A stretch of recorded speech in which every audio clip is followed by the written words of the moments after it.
Над 80.000 граѓани вчера вечер ги исполнија улиците во центарот на Скопје се проценките на иницијативата за заедничка Македонија. Река од народ, млади и стари излегоа и дадоа поддршка на иницијативата. Иста атмосфера имаше и во сите други градови низ државата. Проценките на иницијативата се дека над 250.000 граѓани на 43 локации испратија заедничка порака за заштита на унитарноста на Македонија. Учесниците на протестниот марш, кој се одржуваше истовремено со средбите на еврокомесарот Јоханес Хан и тројцата европратеници, порачаа дека народот нема да дозволи никаква тиранска платформа, ниту тиранска влада. Организаторите изразија и благодарност до председателот Ѓорге Иванов, кој својот термин за средба со Хан и го отстапи на за заедничка Македонија. Иницијативата на председателот Иванов символично му подари мајчка со логото 4. Илинден. Откако се развиори огромното македонско знаме, организаторите на иницијативата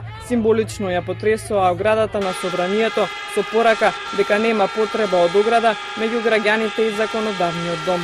Тиранската платформа е за распарчување на Македонија. Затоа нема да дозволиме да стане програма за работа на било која влада.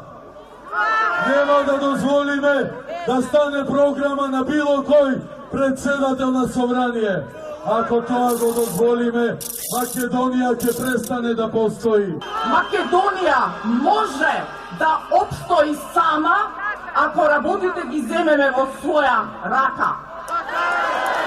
А мора да ги земеме затоа што се работи за нашата судбина и судбината на нашите потомци и деца кои што треба да живеат и понатаму овде. Со развиорени македонски знамиња и црвено-жолти символи на државноста, граѓаните од 43 локации низ државата ги испратија пораките за зачувување на унитарноста на државата и отфрлање на тиранската платформа. Јас лично бев представник во шарената револуција. Во овај момент се срамам што сум била, затоа што кога протестиравме, беа сите македонци и албанци заедно, бевме за подобар живот. А тие буквално ни наметна тиранска платформа. Не за бинационална држава! Кажуваме да за унитарна Македонија и за мултиетничка Македонија! Нема потреба Хан на нас да ни се меша. Имаме ние златен народ!